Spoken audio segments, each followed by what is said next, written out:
पे बात करेंगे, क्योंकि मेन जो हमारा प्रॉब्लम है कि ना सुन के हम घबरा जाते हैं। पहला हम पाते हैं, दूसरा पहला ब्लॉक सोचने का, हम सोच तो लेते हैं, हालांकि सोच पे एक कार्यक्रम हम बहुत लगातार इस पे करने वाले हैं। उसके बाद दूसरा आता है प्रकृति से लड़ने का। कई लोग प्रकृति से भी लड़ लेते हैं, कोई दिक्कत नहीं होती है उनको प्रकृति से लड़ने में, लेकिन वो सोच के प्रकृति से लड़ के आ तो जाते हैं, लेकिन ये जो ब्लॉक है यहाँ पे आके अटक जाते हैं। खैर इस पे और आगे चर्चा करेंगे। बातचीत आगे बढ़ाने के पहले मैं अपना परिचय देना चाहूंगा। नाम हुआ DN मिश्रा। लगभग 24.5 साल तक मैंने सरकारी नौकरी की।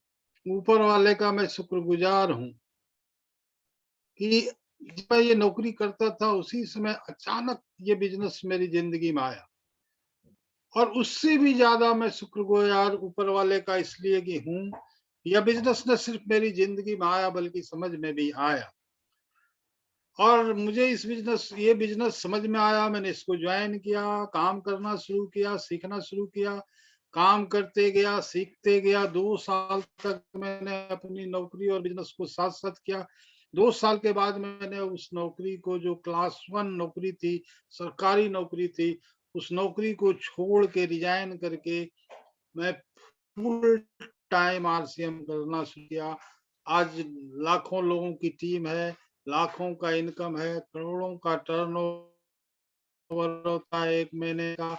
लगातार हम आप लोगों से बात इसलिए करते रहते हैं कि आप लोगों को भी ये बिजनेस समझ में आए, और जिस तरह से हम और हमारे जैसे हजारों लोग RCM की वजह से आज कामयाब है, उसी तरह आप सबके घर में भी कामयाबी आए और बड़ी-बड़ी कामयाबी आए। तो आज की बात हम शुरू करेंगे। फिर जैसा कि हम करते हैं, हम गाने शुरू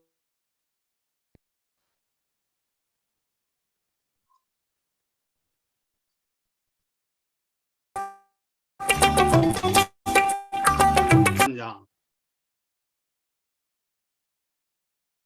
चलना है तेरा काम, चाहे कुछ हो अंजाम। ये तो जीवन चक्र है, गोल पहिया, गोल दुनिया, गोल पहिया, चलते रहना सुबह शाम। रुकना नहीं है, सुबह शाम चलते रहना है। और इस बिजनेस का यही मंत्र है, जीवन का भी यही मंत्र है, लेकिन इस बिजनेस का भी यही मंत्र है। पवन चली तो मेघ चलेंगे, मेघ चले तो खेत फलेगा, दिन जो चला तो सांस चलेगी, सांस चली तो तू भी चलेगा। दुनिया में जो कुछ भी होता है वो किसी न किसी चीज का परिणाम है। जो भी दुनिया में होता है वो सारा किसी न किसी चीज का परिणाम है। दुनिया में सब कुछ एक दूसरे से रिलेटेड है, एक दूसरे से जुड़ा हुआ है। देखिए, मेघ कहीं बनता है, अगर पवन न चले तो वो मेघ हमारे आसपास पहुंचेगा नहीं। तो पवन चलेगी तभी मेघ चलेंगे, और मेघ चलेगी तभी हमारे खेतों में पानी आएगा। सब एक दूसरे से रिलेटेड है। पवन चलेगी तो मेघ चलेंगे, मेघ चलेगी तो खेत फलेगा, खेत फलेगा तो पेड़ पौधे होंगे, पेड़ पौधे फलेंगे, फूलेंगे, और दिन जो चला तो सांस चलेगी। ये बात बहुत महत्वपूर्ण है साहब। अगर दिन नहीं हो, आप हम सभी जानते हैं कि जो भी पेड़ पौधा है प्रकृति में, वो रात में कार्बन डाइऑक्साइड छोड़ती है और दिन में ऑक्सीजन छोड़ती है। अगर दिन न हो तो पेड़ पौधे ऑक्सीजन नहीं छोड़ेंगे, ऑक्सीजन नहीं मिलेगा तो हमारा सांस नहीं चलेगा, सांस नहीं चलेगा तो तू भी नहीं चलेगा। सब एक दूसरे से रिलेटेड है। उसी तरह से हमारे बिजनेस में भी आप लोगों से मिलेंगे तो ज्वाइनिंग होगी, प्रोडक्ट बिकेगा, नहीं मिलेंगे तो नहीं होगा, नहीं होगा काम। एक दूसरे से हर चीज रिलेटेड है दोस्तों। चलना तू दिल को थाम, चाहे कुछ हो परिणाम, ये तो जीवन चक्र है। दिल को थाम कर आप चलते रहिए, चाहे कुछ भी हो परिणाम, चाहे हाँ मिले चाहे ना मिले, सुबह शाम चलते रहिए। इस दुनिया की रीत यही है, जो रुकता है मिट जाता है। अब 2 4 10 20 50 नाम मिल गया, बस रुक गए तो मिट जाएंगे, आप साथ मिट जाएंगे। इस दुनिया की रीत यही है, जो रुकता है मिट जाता है, जो रिजेक्शन से या किसी भी कारण से रुक जाता है वो मिट जाता है। जो हर हाल में चलते रहता है वह देर सवेर जीतता ही जीतता है, जीत ही जाता है। चलने को जो मंजिल मांगे, चलने को, चलना ही हमारा मंजिल है साहब। जहां पहुंचना है वो मंजिल बाद की बात। चलने को जो मंजिल माने, लेकिन वही मंजिल पाता है। हमारा मंजिल है चलना, जो चलते हैं वही मंजिल पाते हैं। एक दिन तेरा नाम होगा, एक दिन होगा बदनाम। चलते रहेंगे तो किसी दिन हाँ मिलेगा, किसी दिन ना मिलेगा। एक दिन नाम होगा, एक दिन बदनाम। किसी दिन हाँ मिलेगा, किसी दिन ना मिलेगा। ये इस बिजनेस का मंत्र है। चलते रहिए, चलते रहिए। मेहनत कर अपनों के लिए, अपने लिए, अपने परिवार के लिए, अपने टीम के लिए। मेहनत कर अपनों के लिए, तू कर मत कर भगवान की पूजा। किस्मत जिसको कहती है दुनिया, मेहनत का ही नाम है पूजा, मेहनत का ही नाम है दूजा। अपने टीम के लिए मेहनत करें, अपने परिवार के लिए मेहनत करें, अपने लिए मेहनत करें। भगवान की पूजा चाहे करें चाहे नहीं करें, लेकिन मेहनत अपनों के लिए, अपनी टीम के लिए, अपने लिए मेहनत करें। दुनिया जिसको किस्मत कहती है वह आपका मेहनत ही है। कलयुग में हम सभी जानते हैं कर्म ही पूजा है। हमारा कर्म, हमारी मेहनत ही हमारी किस्मत तय करती है दोस्तों। दुनिया में तेरा काम आएगा, तेरा काम, आपके काम वही आएगा जो काम आप करेंगे। दूसरे के किया हुआ काम आपके काम नहीं आने वाला है। आपके काम वही आएगा काम जो आपने किया है। दुनिया में कुछ भी आपके काम नहीं आने वाला है। दुनिया में आपके द्वारा जो किया गया काम है उसका परिणाम ही आपको मिलने वाला है। तो चलना है तेरा काम, चाहे जो हो अंजाम, ये तो जीवन चक्र है। चलते रहना साहब, चलते रहिए। अब आगे बढ़ते हैं साहब। तीसरा ब्लॉक, अभी हम चर्चा कर रहे हैं तीसरे ब्लॉक। तीसरा ब्लॉक बहुत महत्वपूर्ण है दोस्तों। हम आरसीएम बिजनेस में हैं, हम डायरेक्ट सेलिंग के बिजनेस में हैं, इसलिए जो तीसरा ब्लॉक है ये बहुत महत्वपूर्ण है। इस ब्लॉक का नाम है नो। कल से ही हम इस पे चर्चा कर रहे हैं। पहले आप सोच से लड़े, फिर आप प्रकृति से लड़े। अब जब आप प्रकृति से लड़ चुके, प्रकृति से लड़कर अब आप फील्ड में निकले, तब आपको नो से लड़ना पड़ेगा। क्योंकि जब आप सोच से लड़के, प्रकृति से लड़के लोगों के पास, प्रोस्पेक्ट के पास जाएंगे, इतनी गर्मी में जाएंगे, पसीना पसीना रहेंगे, ठंड में जाएंगे, कपकपाते ठंड में, बारिश में भीग के जाएंगे, और सामने वाला कहता है कि आपकी सारी बातें तो ठीक है, लेकिन मेरे पास अभी पैसे नहीं, अभी अगले महीने आइएगा। कोई कहेगा सोच के बताऊंगा, कोई कुछ कहेगा, कोई कुछ कहेगा, कोई कहेगा प्रोडक्ट आपके मांगे हैं, तरह तरह की बात लोग करेगा। कोई कहेगा कि ये फालतू लोगों का काम है, कोई कहेगा इसमें सफल होना मुश्किल है, कोई कहेगा कि ये जोड़ने वाला काम है, कोई कुछ कहेगा, कोई कुछ कहेगा, लेकिन आपको निराश नहीं होना है, निराश नहीं होना है, निराश नहीं होना है दोस्तों, आप निराश नहीं, उससे लड़ना है, क्योंकि तीसरी लड़ाई ही नो से है, तीसरी लड़ाई ही नो से। लोग सोच लेते हैं, पहला ब्लॉक पार कर लेते हैं, सोच लेते हैं लोग। उनमें से कई लोग जो मीटिंग में, ट्रेनिंग में आते हैं, वो मोटिवेशन की वजह से प्रकृति से लड़ना भी चालू कर देते हैं और दूसरा ब्लॉक भी पार कर लेते हैं, लेकिन यहाँ पे आके अटक जाते हैं। सर कोई मेरी बात नहीं समझता, कोई जुड़ता ही नहीं, कोई प्रोडक्ट लेता ही नहीं, सब मना कर देते हैं, सब ना ना कर देते हैं, सब नो कर देते हैं। अरे मेरे मित्रों, मेरे दोस्तों, ये ना का ही बिजनेस है, ना सुनने का ही बिजनेस है ये। This is the business of no. तीसरा जो ब्लॉक है वो है नो, और नो का मतलब है ऑन।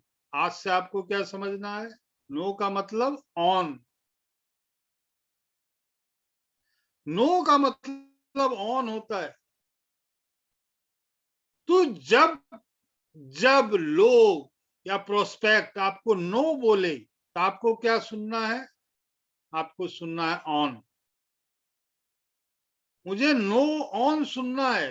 क्यों? क्योंकि मुझे ऑन हो जाना है, ऑफ नहीं हो जाना है। नो सुन के, नो सुन के ऑफ नहीं होना है, ऑन हो जाना है। आप देख रहे हैं दो दो फोटो लगा हुआ है, आपको बात समझ में आ रही है? ऑन हो जाना है। सामने वाले ने कहा नो, आपने सुना ऑन। सामने वाले ने कहा नो, आपने सुना ऑन। सामने वाले ने कहा नो, आपने सुना ऑन। उसने कहा नहीं, आपको सुनना है अभी नहीं, अगली बार। उसने कहा नहीं, आपको सुनना है अभी नहीं। उसने कहा नहीं जुड़ना है, आपको सुनना है अभी नहीं जुड़ना है, अभी नहीं जुड़ूंगा, बाद में आना। आपको कहेगा नहीं जुड़ना है, आपको क्या सुनना है? अभी नहीं जुड़ूंगा, बाद में आना। उसने कहा प्रोडक्ट नहीं लूंगा, आपको क्या सुनना है? अभी नहीं लूंगा, बाद में आना, बाद में लूंगा। ना से लड़ना पड़ेगा दोस्त।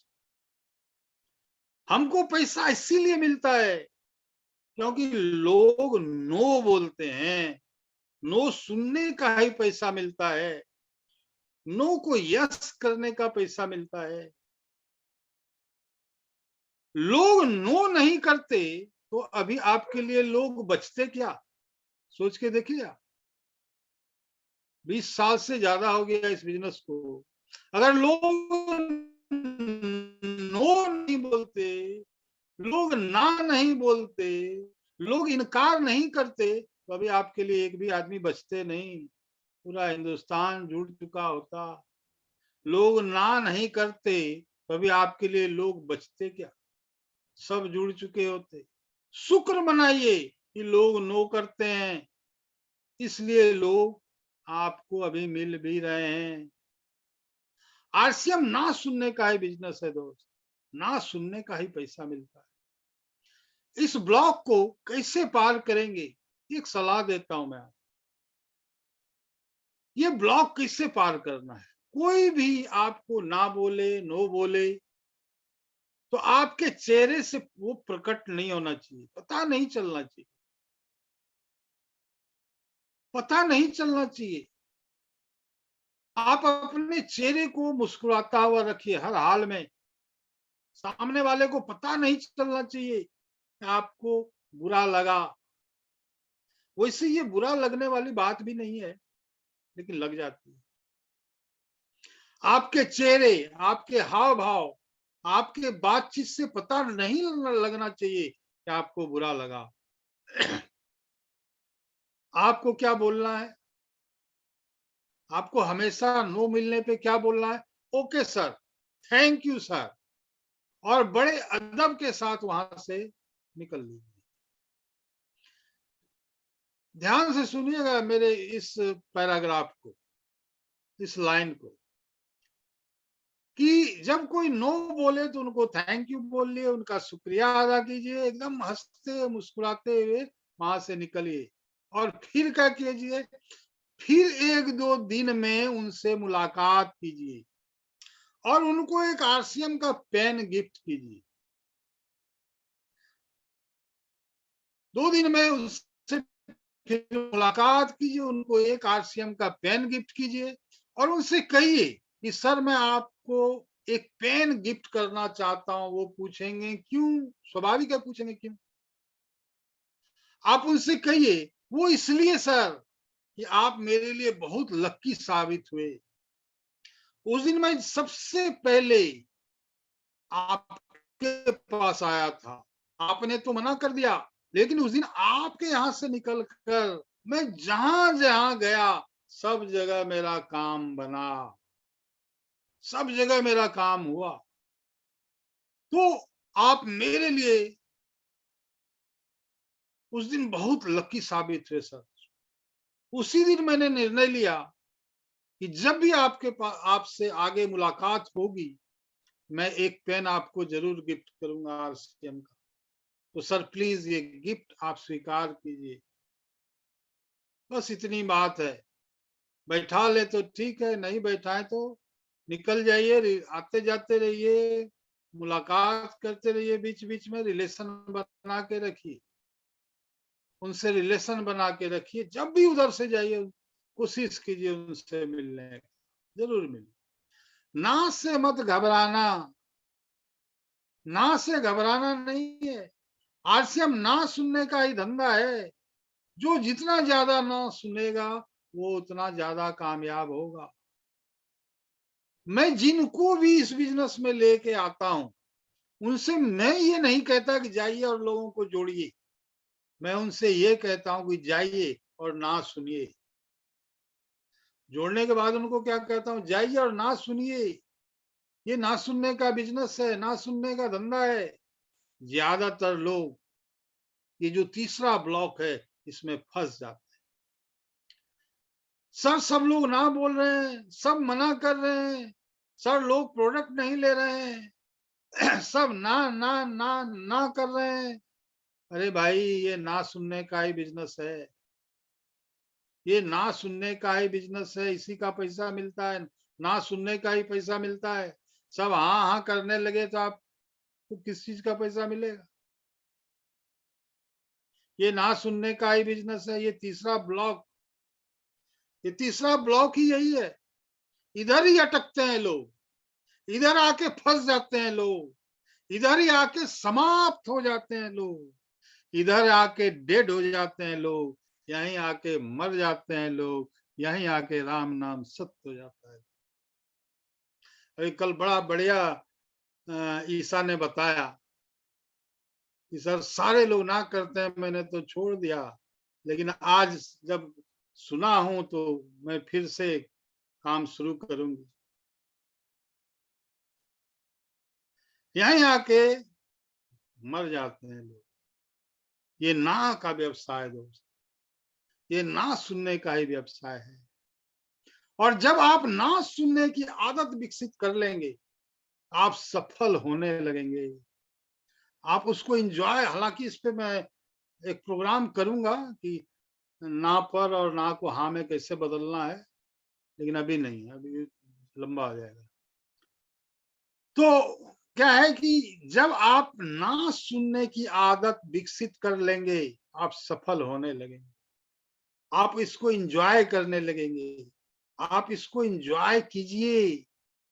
कोई नो बोले तो आप उसको ऑन सुनिए, उसको ऑन समझिए। आपको क्या समझना है कि नहीं, नहीं, ये नहीं, नहीं बोल रहा है। क्या बोल रहा है? ऑन बोल रहा है। क्या बोल रहा है? अभी नहीं बोल रहा है, फिर कभी बोल रहा है। तो निराश नहीं होना है मेरे दोस्तों। ना से घबराना नहीं है। ना के मतलब है ऑन, ऑन हो जाइए। कोई नो बोले, आप निराश मत होइए। आप ऑफ मत होइए। आप नो सुनते ही ऑन हो जाइए। जितनी बार नो सुनिएगा उतनी बार ऑन हो जाइए। कितनी अच्छी बात है दोस्तों। जब भी आपको आरसीएम में कोई जब भी आपको आरसीएम में ऑन होने का मन करे तो आपको नो सुन लीजिए किसी का। जब भी आपको ऑन होने का मन करे आरसीएम में, जाके किसी के का नो सुन लीजिए और ऑन हो जाइए। ये तीसरा ब्लॉक है, पार कीजिए इसको।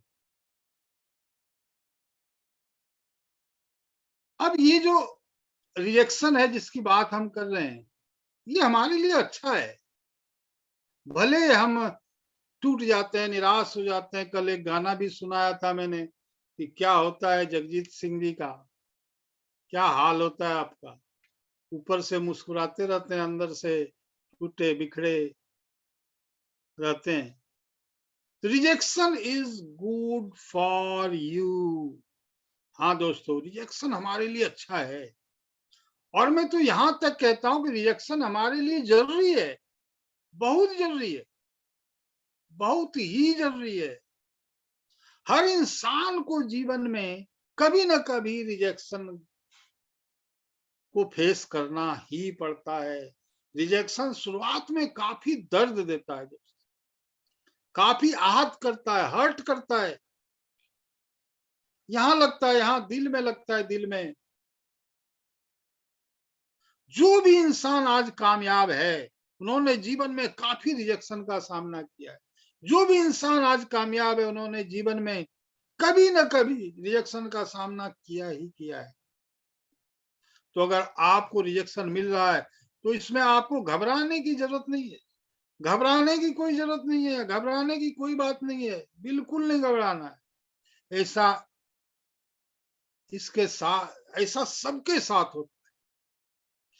मैं भी जीवन में काफी बार रिजेक्ट हुआ हूं, लेकिन आज मैं सोचता हूं वो रिजेक्शन मिला था, अच्छे के लिए मिला था। Rejection is good for you, good for me. आज मैं सोचता हूं वो रिजेक्शन अच्छे के लिए मिला, अच्छे के लिए ही था वो रिजेक्शन। मतलब rejection is good for you. जब इंसान को रिजेक्शन के बाद कामयाबी मिलती है तो बहुत ही सुलझा हुआ, बहुत ही समझदार और बहुत ही अच्छा इंसान बन जाता है। जब इंसान को रिजेक्शन के बाद कामयाबी मिलती है तो वो एक बहुत ही सुलझा हुआ, बहुत ही समझदार और बहुत ही अच्छा इंसान बन जाता है। और रिजेक्शन के चक्रव्यूह से इंसान एक विजेता की तरह निकलता है। रिजेक्शन के इस चक्रव्यूह से जब आप निकलेंगे तो एक विजेता होंगे। रिजेक्शन के चक्रव्यूह को तोड़कर इंसान बाहर निकलता है तो एक योद्धा बन चुका होता है, योद्धा। जो इंसान इस चक्रव्यूह को तोड़ पाता है वही विजेता होता है, वही चैंपियन होता है। रिजेक्शन हर इंसान को 6 एरिया में बहुत अच्छा बना देता है। मैं एक एक करके हर एरिया की चर्चा मैं अभी करूंगा कि किन 6 एरिया में रिजेक्शन आपको अच्छा बना देता है। रिजेक्शन हर इंसान को 6 एरिया में अच्छा बना देता है। पहला एरिया क्या है? रिजेक्शन आपको खुद को सुधारने और खुद को मजबूत करने का मौका दे।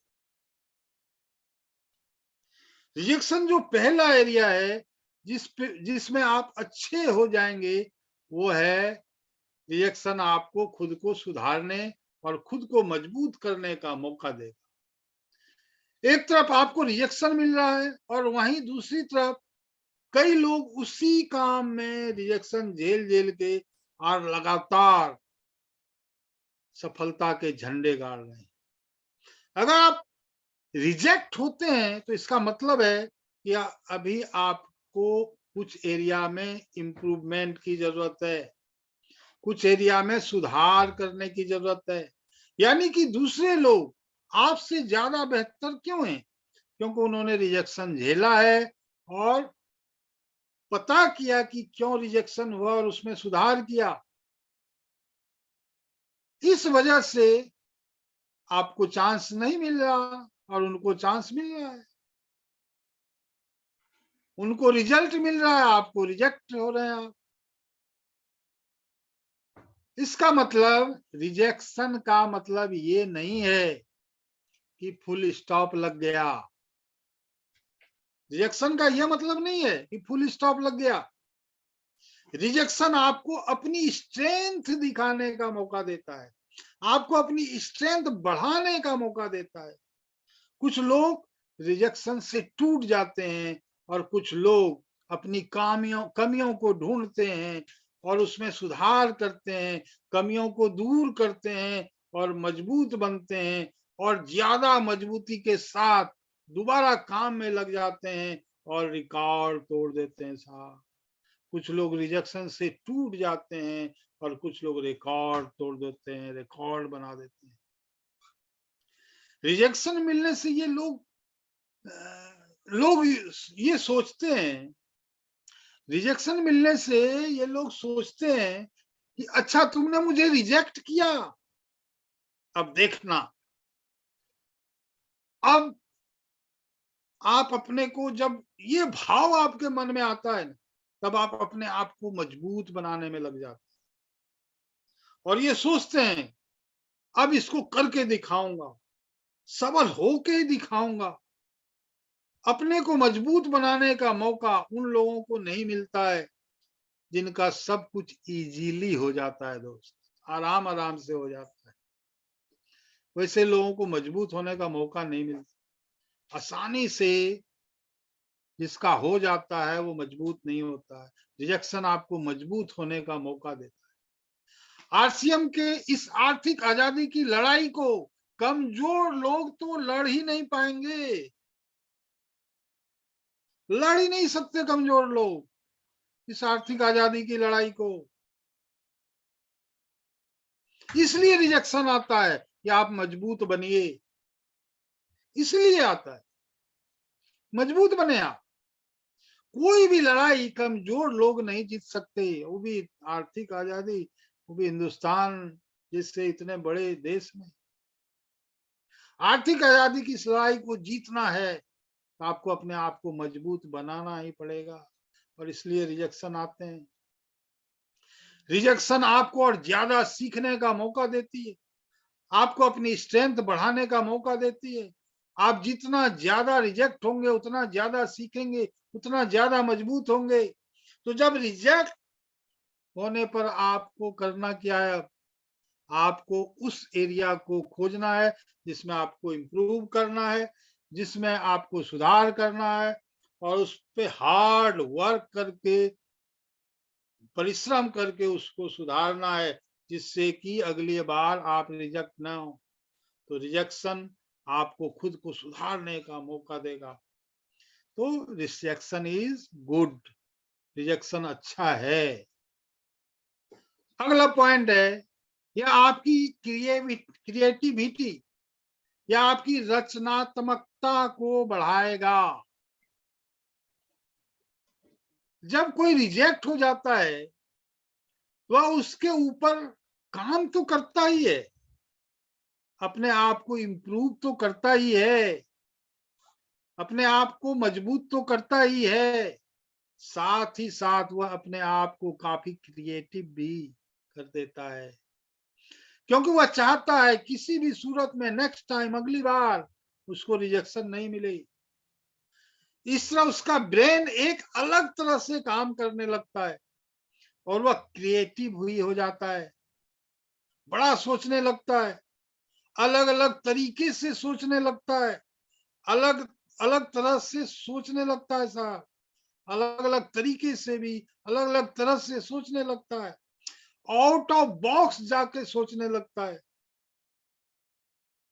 और वह क्रिएटिव हो जाता है, उसका दिमाग चलने लगता है, तरह तरह से सोचने लगता है, बात करने का तरीका बदल जाता है, तरह तरह के तरीके अपनाने लगता है, तरह तरह से काम करने लगता है, क्रिएटिव हो जाता है।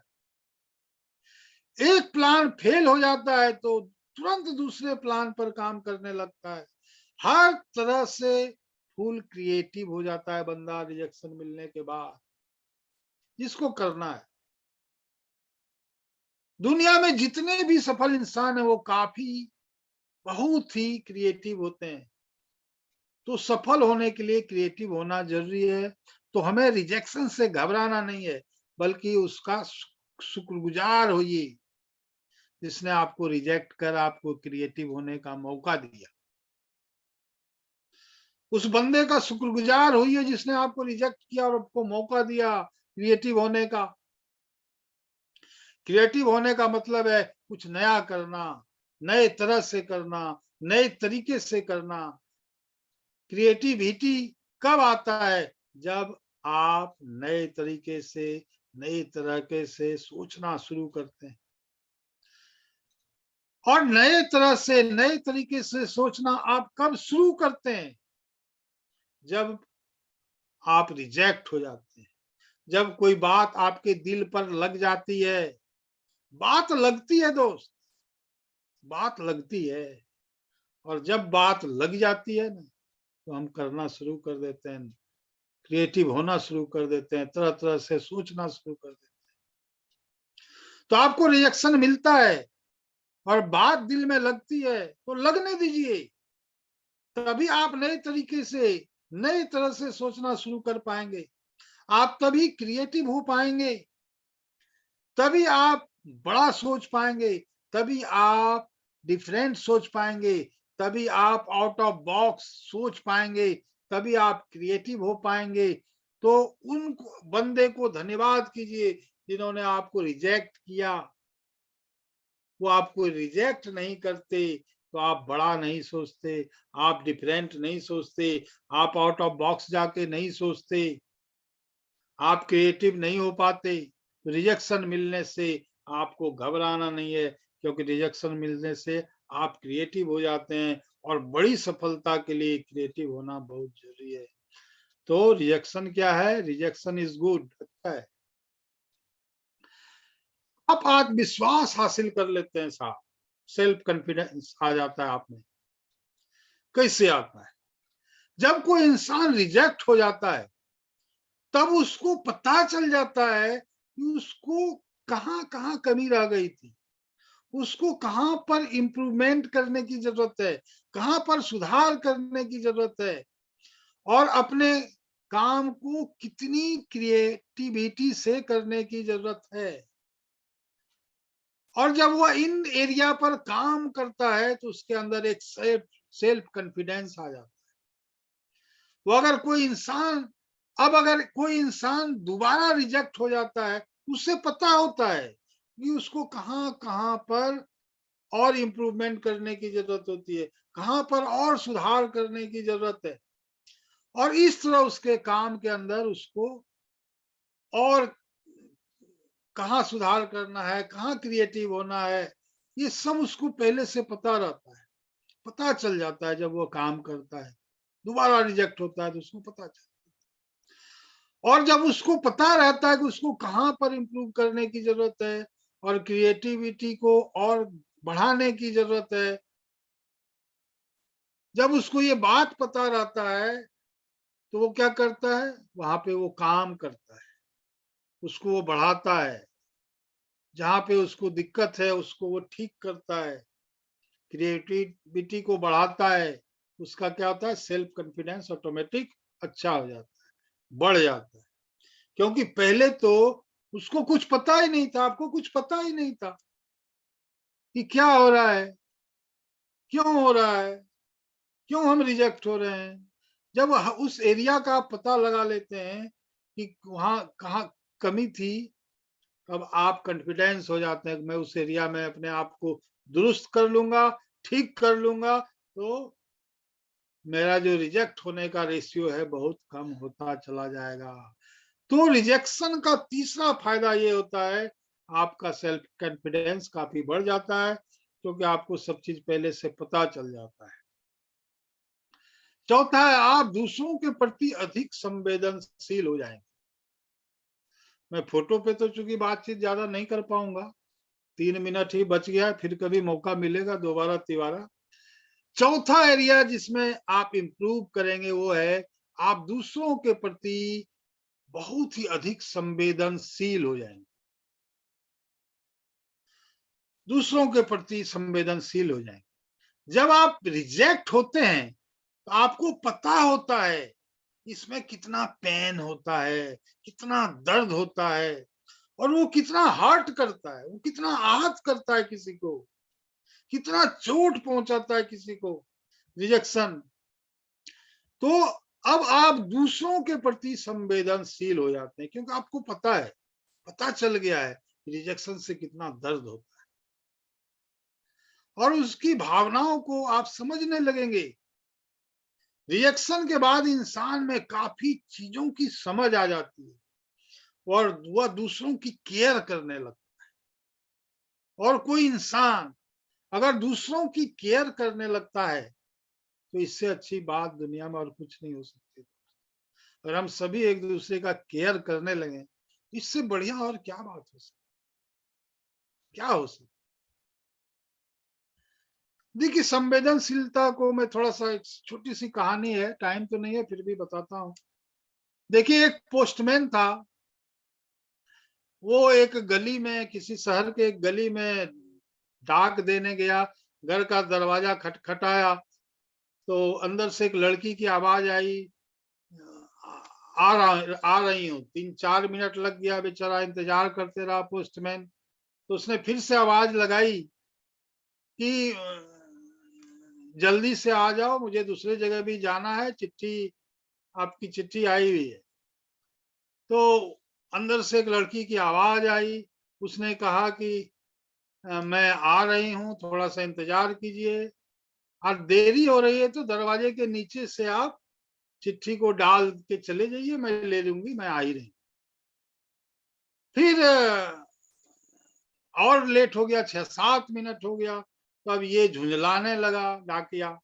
इसने कहा कि भाई जल्दी आओ, ये मैं दूसरे भी यहाँ पे नहीं दे सकता, क्योंकि ये रजिस्टर्ड पोस्ट है, तुमको सिग्नेचर करना पड़ेगा। 1-2 मिनट में वो लड़की आई, और जैसे ही दरवाजा खोला उस लड़की ने, तो डाकिया का पारा बिल्कुल ठंडा हो गया, क्योंकि उस लड़की के दोनों पैर नहीं थे। वो घसीटते घसीटते दरवाजे की तरह आई, उसको 10 मिनट लगभग वहां तक आने में लग गया।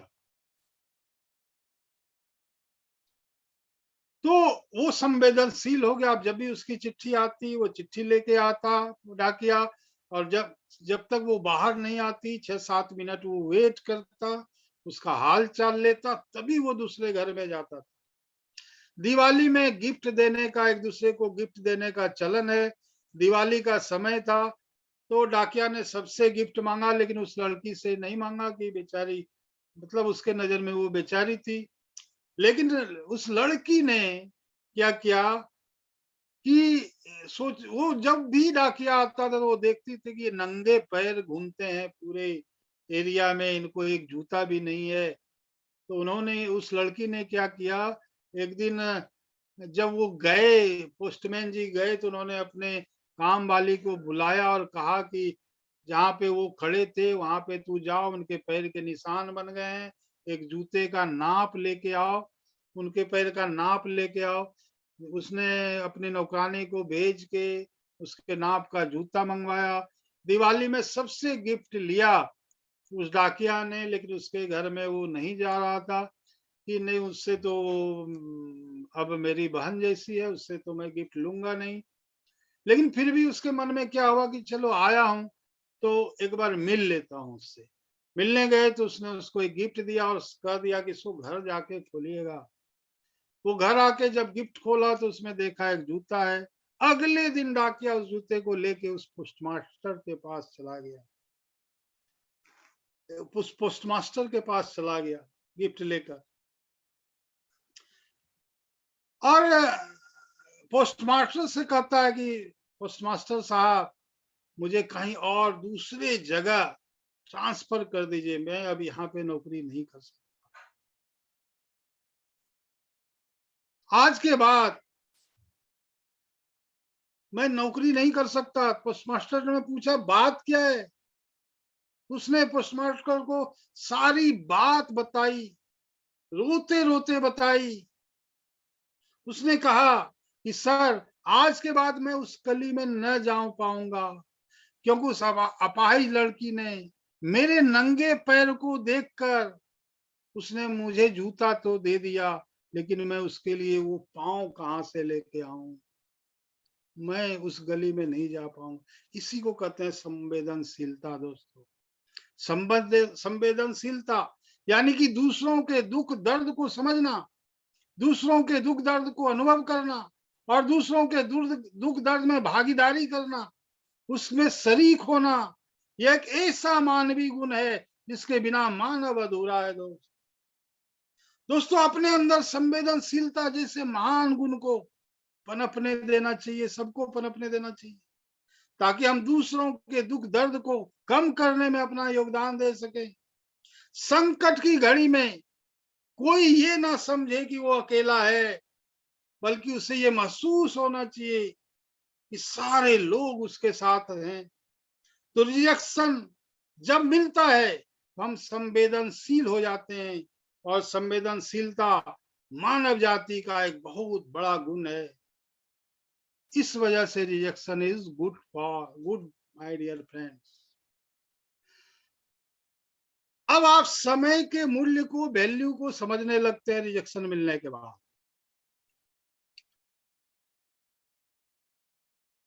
जब कोई इंसान रिजेक्ट होता है, तो जब वो अपने रिजेक्शन पर काम कर रहा होता है कि मैं क्यों रिजेक्ट हुआ, उसके बाद उसे टाइम की वैल्यू समझ में आने लगती है। और जब इंसान अपने चीजों को, अपने कामों को जब वो देखना शुरू करता है, वो क्या करता है, प्रायोरिटी देने लगता है अपने काम, प्रायोरिटी फिक्स करता है। और जब वो अपने कामों का प्रायोरिटी फिक्स करने लगता है, तो उसको टाइम की वैल्यू समझ में आने लगती है, क्योंकि उसको पता होता है कि टाइम अब कितना कीमती हो चुका है। क्योंकि उसको ये समझ में आ गया है, आ जाता है, उसको अब पहले से ज्यादा मेहनत करने की जरूरत है, और उसके लिए उसको ज्यादा टाइम लगाना पड़ेगा, ज्यादा टाइम निकालना पड़ेगा। तो वो और ज्यादा टाइम निकालने के लिए अपने टाइम मैनेजमेंट पर काम करना शुरू कर देता है। वक्त हमारे जिंदगी का सबसे महत्वपूर्ण एसेट है। दोस्तों, आप चाहे जितना भी अमीर हो, आप वक्त नहीं खरीद के सकते। बीता हुआ वक्त कभी वापस नहीं आता दोस्त। फिर भी हम रोज कितना वक्त बर्बाद करते हैं।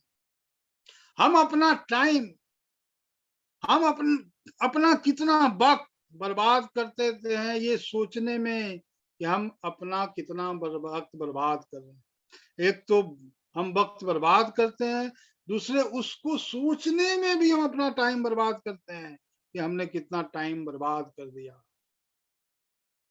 आज हर आदमी अपने जिस उम्र के पड़ाव में है, वह सोचता है कि मैंने कितना टाइम खराब किया।